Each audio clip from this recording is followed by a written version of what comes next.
doctor Francisco Rodríguez. Doctor, ¿cómo le va? Buenos días, Martín Sémora lo saluda. ¿Qué tal, Martín? Buenos días, gracias por el contacto. No, muchas gracias a usted por el tiempo para hablar con nosotros. Doctor, a ver, yo le decía, siempre es un tema importante analizar cuáles son las medidas del Estado y cuáles son sobre todo las políticas de Estado para la contención de los sectores más vulnerables. Claro está que la pobreza infantil hoy es bastante fuerte, de hecho un informe de UNICEF da cuenta de que nunca, por lo menos desde que volvió la democracia, se logró bajar del 30%. Hay algunos programas de asistencias, pero que inclusive están puestos en duda su continuidad.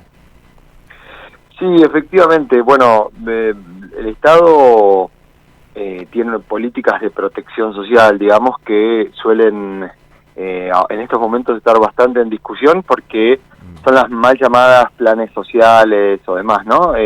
Son políticas básicamente en las que el Estado entiende que a las niñas y a los niños, que son sujetos especiales de protección, así lo reconoce nuestra Constitución Nacional, el Estado merece y debe darles algún tipo de ingreso económico a las familias para que, bueno, puedan sostener a sus hijos. Es muy importante destacar que esto lo hace independientemente de la clase social en la que esa niña o ese niño viva. Quiero decir, la más conocida de todas es la asignación universal por hijo. Sí. Hay muchísimo prejuicio en relación a la asignación universal por hijo, pero ese es, digamos, un dinero que el Estado destina a quienes trabajan en condiciones de informalidad, para resumirlo. Pero después también están las asignaciones familiares, que son para quienes trabajan en condiciones de formalidad, y luego incluso a las clases sociales más altas, a quienes más ingresos reciben mes a mes producto de su trabajo, también el Estado les deduce del impuesto a las ganancias. Es decir, claro, el Estado hace una cobertura general a todas las niñas, niños y adolescentes de nuestro país. Eso como primer punto.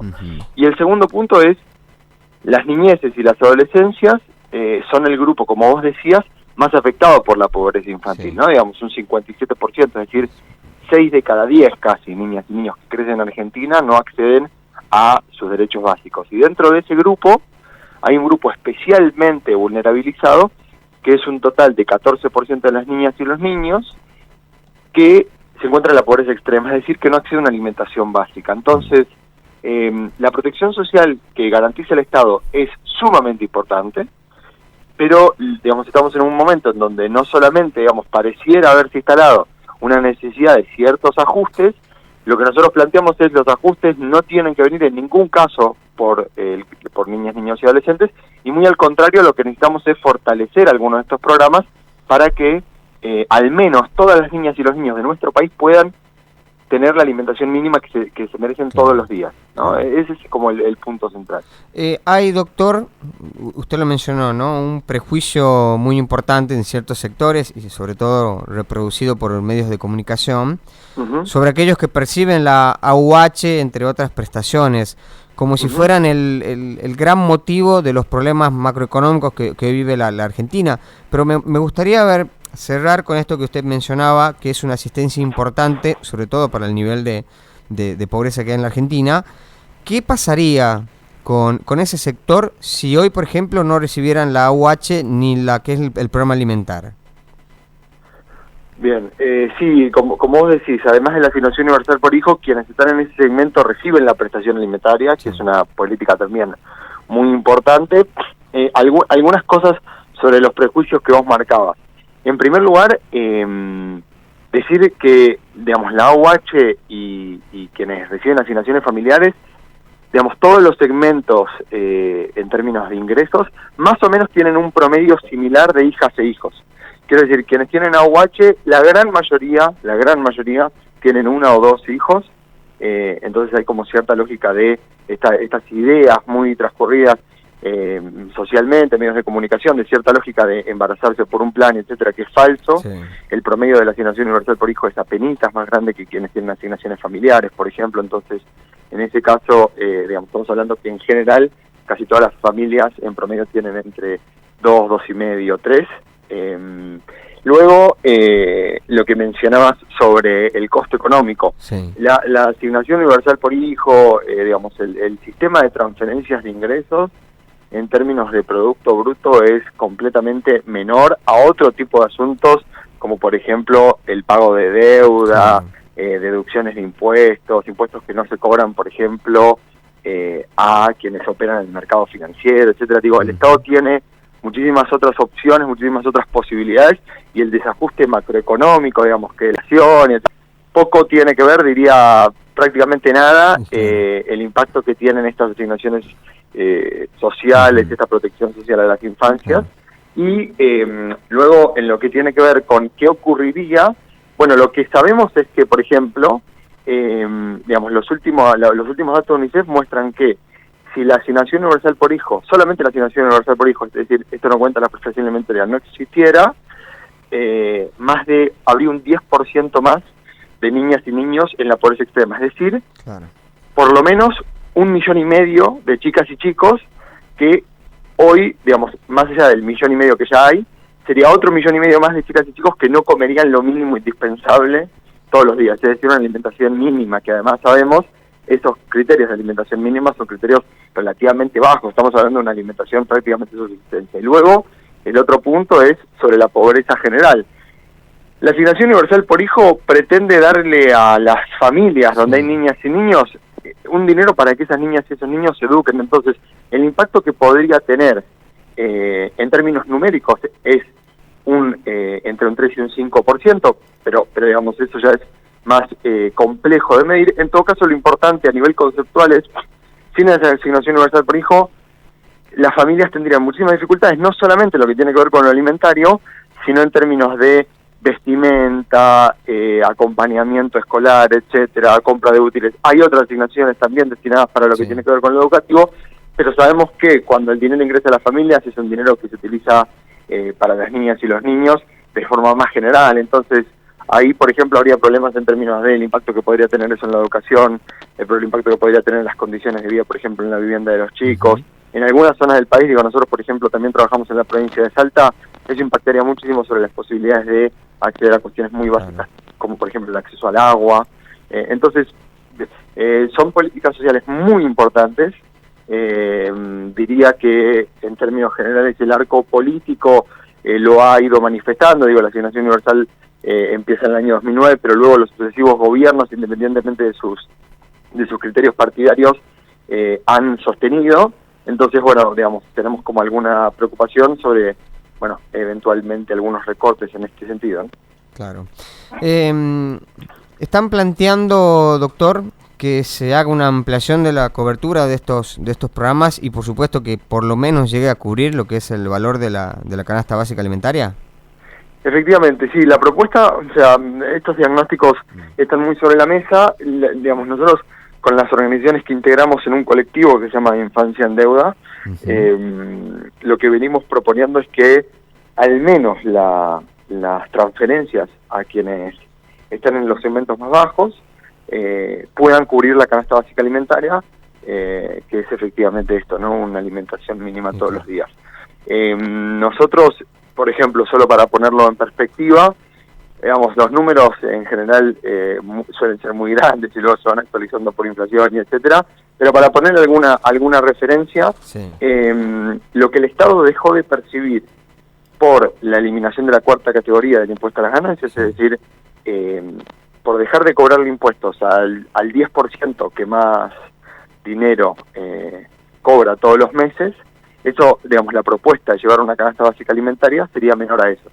El impacto está calculado, digamos, el Estado dejó de recibir por impuesto a las ganancias un 0,83 puntos del Producto Bruto Interno, y ampliar las asignaciones al punto tal de que todas las pibas y los pibes de nuestro país coman, lo mínimo al menos, sería un 0,74. Entonces, lo que tenemos es que, más allá de la situación muy constreñida económica de Argentina, hay posibilidades de tomar acciones para al menos garantizar esa alimentación. Claro, es decir, es fácilmente, tiene una cobertura fácil, digamos, con unas pequeñas correcciones en otras áreas se logra cubrir esto que ustedes plantean, ¿no? Que los niños que perciben la UH, porque me imagino que por diferentes cuestiones debe haber muchos que no la están percibiendo, puedan cubrir la canasta alimentaria. Claro, sí, o sea, efectivamente hay un grupo de niñas y niños que se encuentran por fuera. Ese número el Estado lo tiene subregistrado, ¿no? Digamos, el Estado digamos, las transferencias de ingresos han servido muchísimo en términos poblacionales, digo, sobre eso se han instalado políticas como el IFE, etcétera. Sí. Entonces la cobertura es casi total, sin embargo sí queda un grupo de niñas y niños que todavía no están en la asignación universal o en las asignaciones familiares. Lo que nosotros estamos planteando es que quienes están adentro puedan llegar a esa alimentación mínima. Y el planteo no solamente es para quienes reciben AUH, sino también para quienes tienen algún trabajo en relación de dependencia formal, pero, bueno, lo que está mucho en la conversación pública, que es que hay personas asalariadas que trabajan y viven en situación de pobreza. Bueno, para esas personas que cobran el mínimo de las asignaciones familiares, a ese grupo también pensamos que la propuesta debería alcanzarlos, y entonces es un grupo más o menos de 6,5 millones de niñas y niños de lo que estamos hablando, que verían ampliadas las transferencias del Estado, y con eso tendría creemos un alto impacto en digamos, esta pobreza extrema, esta indigencia, que es la que no alcanza a la canasta básica alimentaria. Claro está, doctor, que vamos a coincidir todos que sería más conveniente que no la necesitaran. Ese es el punto, que la austeridad del Estado se diera por una cuestión de que está cubierta la calidad de vida, sobre todo de las infancias, y que no necesitaran de la asistencia del Estado. Claro está que hoy la realidad no es esa, ¿no? Bueno, el punto es que, digamos, hay dos cosas. Uno, yo comparto que sería ideal que las condiciones económicas de Argentina, digamos, mejoraran, pero como vos lo decías al inicio de la nota, hace más de 40 años que la pobreza infantil no baja del 30%. Entonces, claro, o sea, sería eventualmente muy importante, eventualmente que eso ocurra. Lo cierto es que el Estado tiene que estar, digamos, si no, en las condiciones actuales sería muy difícil.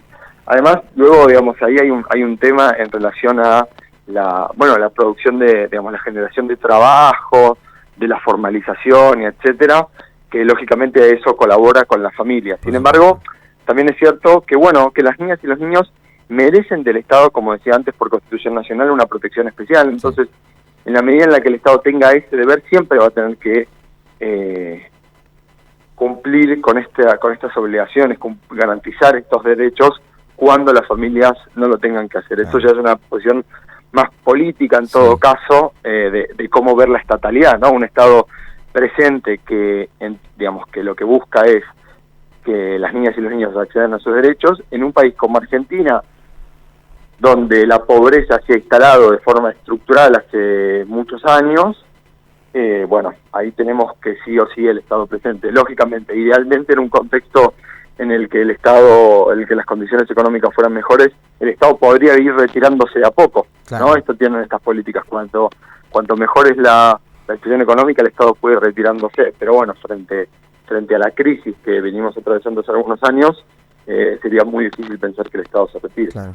Doctor, nos escribe en la audiencia, Teresa nos dice que tendría que existir un mejor control de qué se hace con los fondos de la AUH, porque nos dice Teresa, los padres lo usan para comprar celular, para comprar motos, y a los niños los mandan a la calle a pedir.